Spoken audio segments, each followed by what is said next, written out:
Baisse ta tête, ferme tes yeux, mon ami, pour rentrer en dedans de toi. Là où le Saint-Esprit, là où ton Père, là où Jésus désire te purifier. Le sang de l'agneau, du crucifié, veut te laver de toutes tes fautes. Père, que le sang de ton Fils Jésus purifie mon ami qui écoute de toutes les erreurs de sa vie. On parle de péché, mais moi je parle d'erreurs aussi. De manque de jugement, de paroles méchantes, de pensées méchantes, d'actions plus guidées par l'orgueil, la vengeance ou je ne sais quoi. Et tout le reste, erreurs. Tu es venu prendre nos erreurs, Seigneur, conscientes ou inconscientes, pour révéler ta grâce, donner ta grâce. Père, que le sang de Jésus coule sur mon ami qui écoute, maintenant. Sois purifié par le sang de l'agneau de toutes tes erreurs du passé. Pour toutes tes erreurs du passé. Et tu peux faire un beau signe de croix. Père, doucement, Fils, Jésus, Saint-Esprit, une seule Trinité d'amour,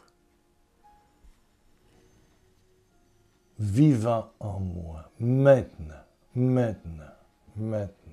Merci, Père. Merci, Père. Et je t'invite à laisser un commentaire, peut-être un petit pouce en l'air, t'abonner, mais un commentaire pour dire « Dieu m'a purifié. Dieu aime me purifier. Aime me purifier. » Il y a Luc, qui va se reconnaître, il m'écrit souvent, il vient de m'envoyer trois courriels qui me demandent des prières.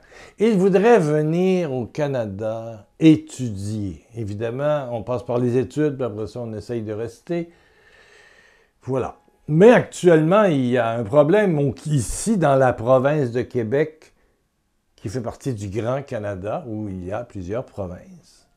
Une seule francophone, celle de Québec. Donc, il s'est inscrit et il est accepté à l'université de Chicoutimi, je pense. Ouais. Donc, Luc se reconnaît, mais ça peut être toi. Peu importe si tu habites la Martinique, la France. Actuellement, au Québec, on manque de logements accessibles pour tous les immigrants. Ou les Québécois. Les immigrants l'ont pris en premier. Ils en ont rentré, je pense, c'est quelque chose comme 50 000 en dedans d'un an. Et puis, ça a fait éclater la demande pour résider. Et ici, à partir du mois de novembre, octobre-novembre, c'est plutôt frisquet. Il vaut mieux avoir un appartement chauffé, éclairé. Ben voilà, c'est ça. Et à prix abordable, bien sûr, ça coûte cher venir étudier ici. Donc, les visas même pour venir voir tes enfants, c'est bloqué actuellement. C'est une querelle entre le gouvernement provincial et le gouvernement fédéral. Voilà.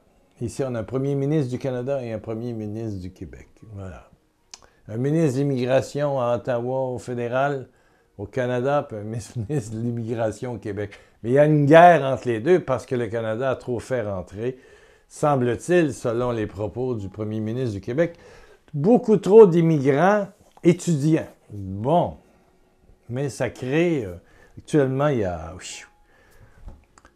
Bon, il demande des prières. Ben, je pense qu'actuellement, c'est le statu quo. Il n'y a plus grand monde qui rentre.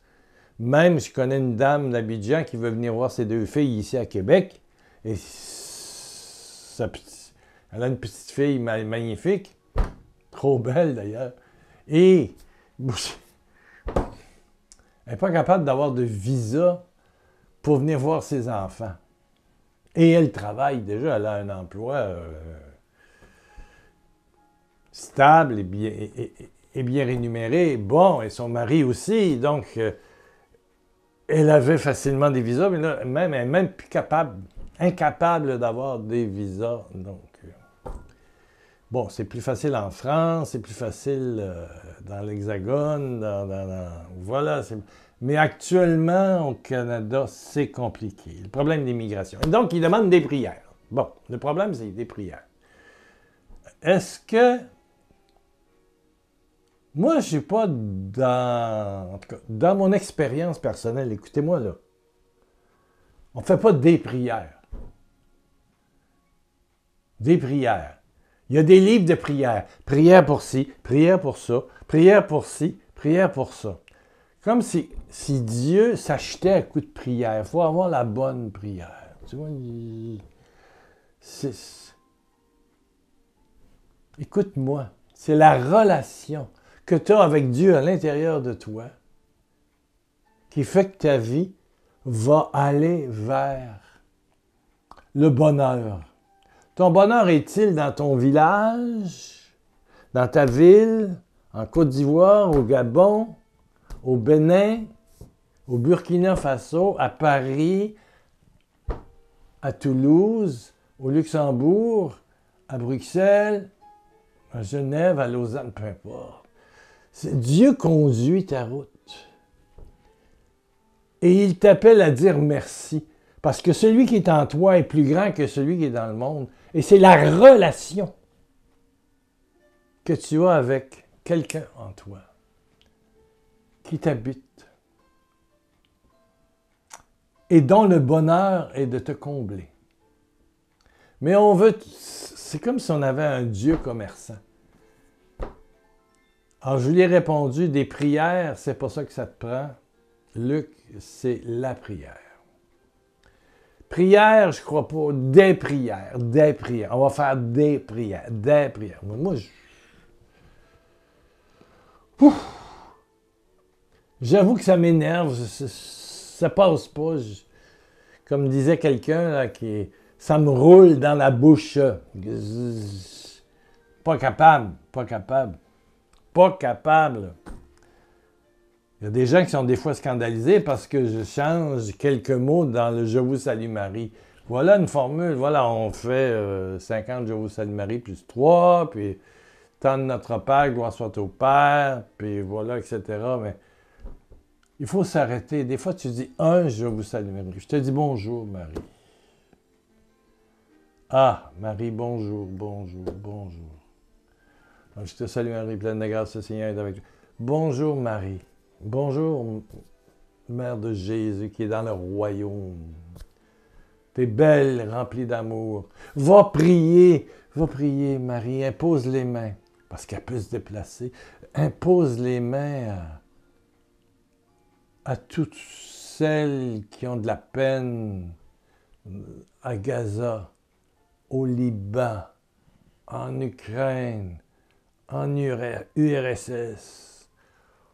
En République du Congo, ouais, il y a des choses aussi un peu au Rwanda, mais en tout cas, il y en a partout. Au Venezuela. Ici, ma voisine, que je vois souvent pleurer, elle marche dehors, puis je ne sais pas ce qu'elle a, mais elle pleure.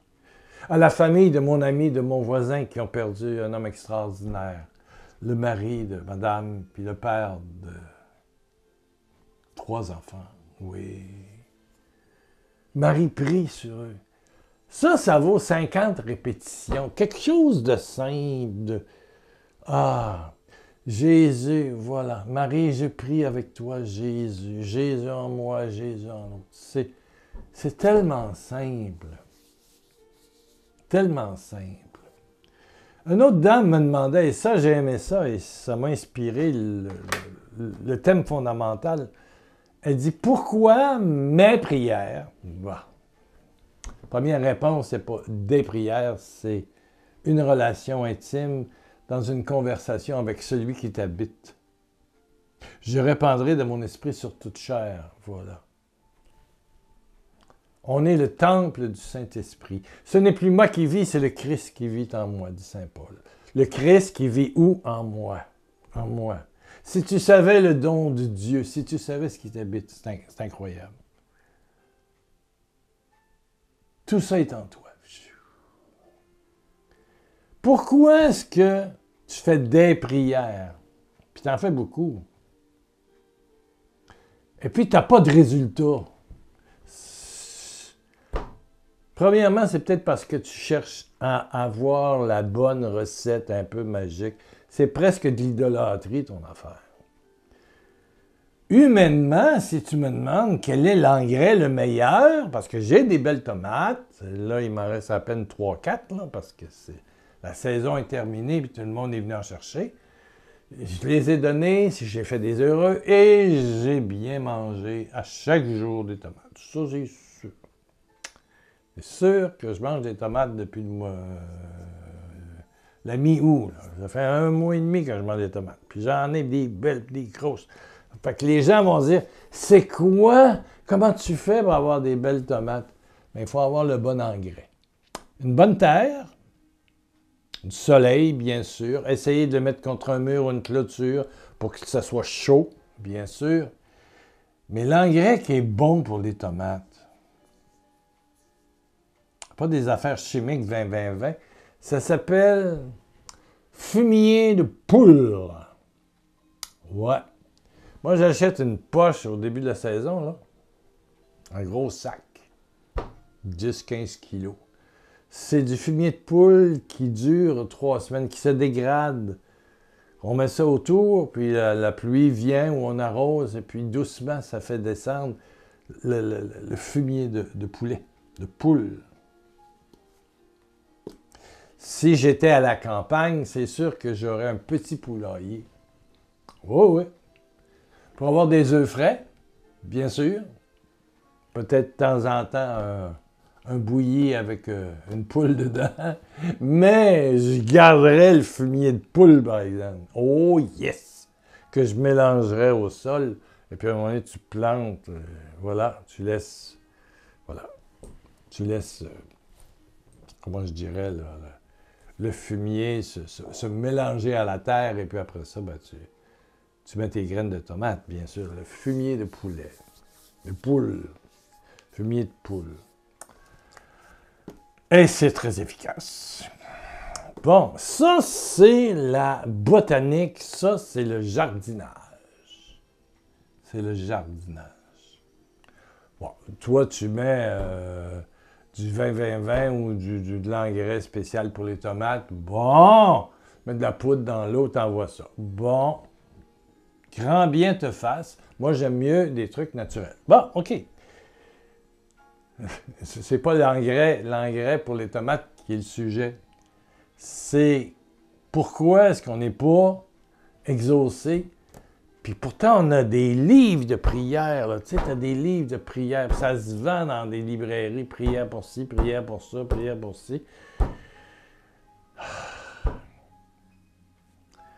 Si tu regardes, il faut lire le Nouveau Testament. Hein? Je vous en supplie, là, le Nouveau Testament. La parole de Dieu, le Nouveau Testament, le Nouveau Testament, le Nouveau Testament. Il y en a des petits formats des Nouveaux Testaments français faciles. Ça, c'est un gros pour mes yeux, là. Maintenant, les lunettes tout le temps.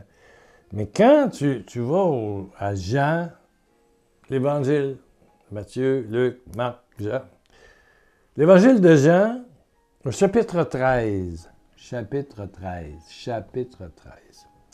On est à un repas, la dernière scène. Jésus et ses disciples soupaient. C'est bien québécois. Peut-être que les Français diraient dîner. Et puis tout à coup, Jésus se lève de table, ôte ses vêtements du dessus et prit un linge dont il s'entoura la taille. S'attache ça. Puis il versa de l'eau dans une cuvette et se mit à laver les pieds de ses disciples. Et il les essuyait avec le linge qu'il avait autour de la taille. Il arriva à Simon-Pierre, qui lui dit « Seigneur, vas-tu me laver les pieds, toi? » c'est les serviteurs qui lavaient les pieds. Là, c'est Jésus qui est à genoux avec la bassine, la cuvette, avec de l'eau, puis qui prend les pieds, il met ça là-dedans, puis il lave les pieds de tous les apôtres. Il arrive à Pierre. Pierre, il dit « Whoop, là! Tu es le roi, tu es rabbi, tu es le maître. » Ça marche plus l'affaire, là. Il n'est pas d'accord. Non, tu ne me laveras jamais les pieds. Voyons donc. Voyons donc. Voyons donc. C'est le chef, c'est le Fils de Dieu lui-même, il l'a prophétisé, il l'a dit. Tu es le Messie promis. Me laver les pieds.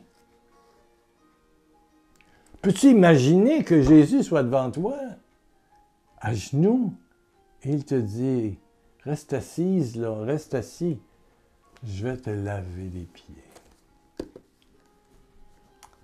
Les pieds sont sales. Dans ce temps-là, il y avait des sandales. Les bas, c'était pas très à la mode. Surtout qu'il fait chaud en Israël. OK? Bon. À Jérusalem, il fait chaud. Si vous êtes déjà allé, voilà. Il fait chaud. Donc, la sueur des pieds, la poussière, c'est pas comme aujourd'hui, là. Oui, c'est goudronné ou c'est des pierres partout, là, dans le vieux Jérusalem. Tu ne me laveras jamais les pieds. Jésus lui répondit, écoute-moi, Pierre, si je ne te lave pas les pieds, tu ne recevras plus rien de moi.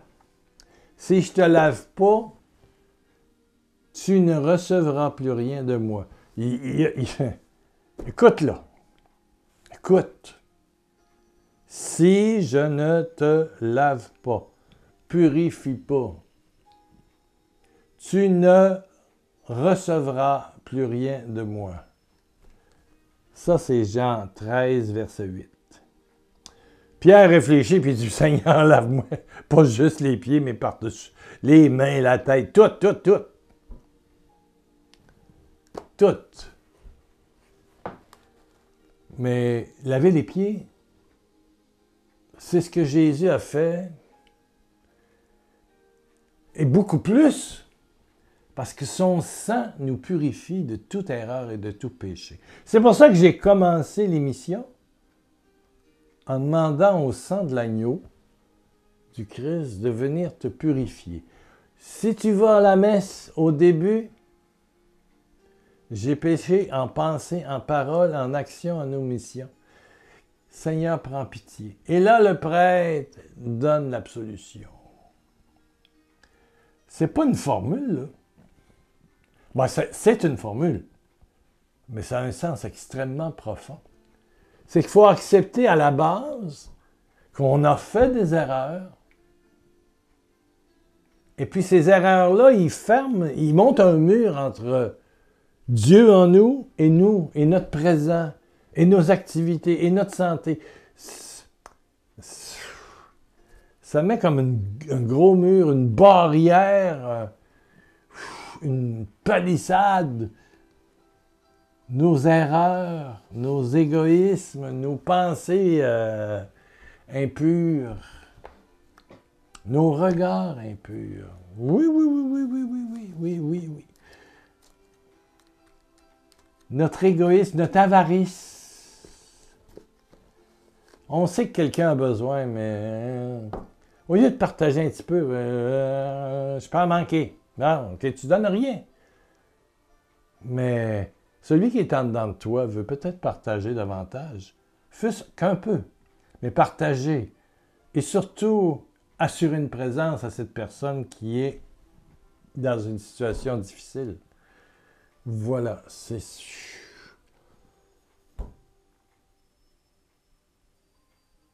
On vit notre vie chrétienne et on est très loin.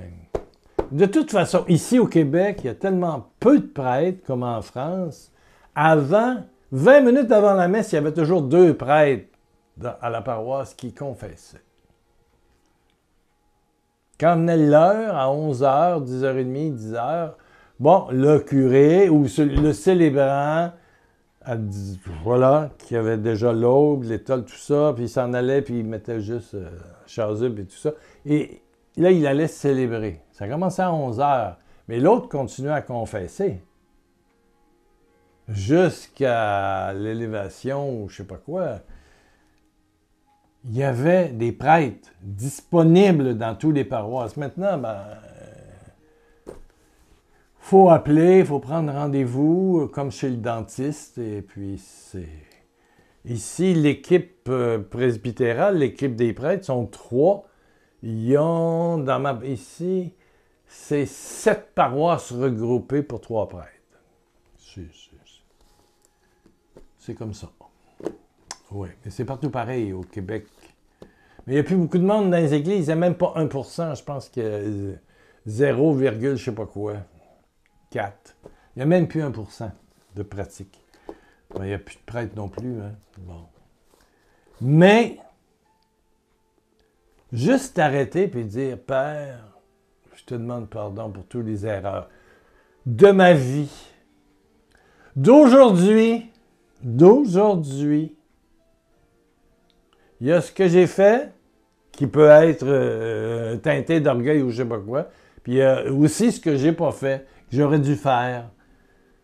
Puis que j'ai pas entendu, parce que c'est comme si on a les oreilles remplies de cire, vraiment. On n'entend plus rien. Le péché, ça nous bouche les oreilles du cœur. Le péché d'omission, là, il y en a pas mal de péchés d'omission. Pas mal. Plus qu'on pense.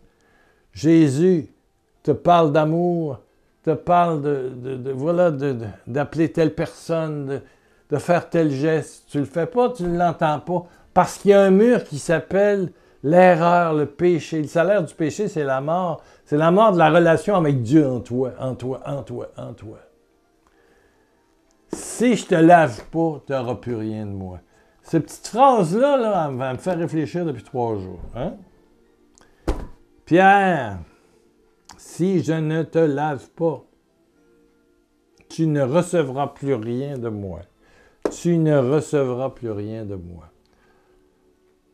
OK. Que ce soit ici ou en France, en Belgique, un peu partout, il y a moins de prêtres, il y a très peu de prêtres, les nouveaux prêtres. On est dans une période depuis une dizaine d'années et plus de scandales, de ci et tout ça. Ça ne rentre plus dans les séminaires. Il y a très peu qui ont le courage de devenir prêtre. Bon, OK. Ça va revenir parce qu'il y a une jeunesse là, qui bouille, là, qui monte. Là. Ah oui, ça revient. Oui. Mais on est dans un monde dur. C'est pas facile actuellement. C'est pas facile à cause. Hein, juste aujourd'hui, hier, ce qui s'est passé avec le Hezbollah, puis l'assassinat du premier, puis... enfin, ça, il tire pas une balle, il tire une bombe, c'est une bâtisse. Bon!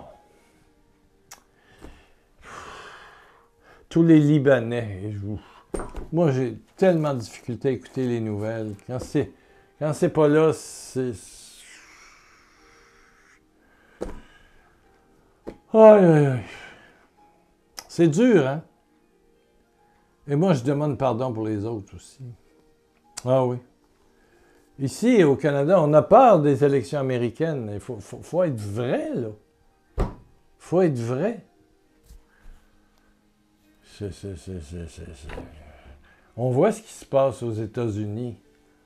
Est-ce qu'on va reprendre 4 ans avec Trump? Ouf!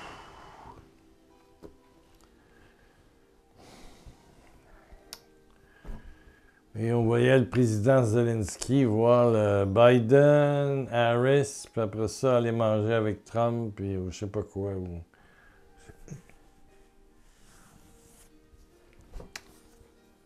Oh! C'est pas facile. C'est pas facile. Puis des fois, c'est Poutine qui monte ses armes imbattables qui peut détruire la Terre. Il faut être branché en dedans. Il faut être branché en dedans. Il faut brancher notre vie sur le mur de notre cœur, dans notre âme, dans notre intérieur. Ça urge. Et pour être branché, je le dis à Luc, c'est pas 20 000 prières, c'est Seigneur Jésus qui est en moi. Je te demande pardon. Viens détruire le mur de mes erreurs. Ce qui me sépare de toi. Qui fait que je suis beaucoup plus attiré par l'extérieur que par le silence et ta présence et l'amour qui jaillit. Oui, détruis tout ça par ton sang glorieux. Détruis tout ça. Jésus, détruis dans ma sœur, dans mon frère qui écoute, dans Luc. Tout ce mur d'erreur depuis la tendre enfance. Sang de Jésus, sang de Jésus. Que ta puissance de résurrection, que ton sang glorieux nettoie tout l'intérieur de mon ami qui écoute et qui s'est rendu à la fin. On a 25 minutes, ça n'a pas de bon sens. Sois purifié, sois purifié. Je te le dis au nom de Jésus, si tu as fait cette prière, si tu es sincère, Jésus, je te demande pardon et je te dis merci pour ta miséricorde. Ça, Marc Sambault. Je te demande pardon, merci pour ta miséricorde. Et si tu as assez d'audace pour dire « Je suis purifié », tu le seras. Une prière de foi, ça. Quand tu auras la chance, tu iras voir un prêtre. Mais en attendant, le mur a sauté. Tu iras célébrer la miséricorde. Célébrer la miséricorde. Amen, amen, amen. On rentre dans le mois d'octobre. Merci de laisser un petit mot, de commentaire, de partager, de t'abonner si tu n'es pas abonné. Amen, amen. Merci pour ta générosité. On a financé, bien sûr, le mois de septembre. 1 million de beaux bisous d'amour sur tes pieds. Jésus embrasse tes pieds. Wow!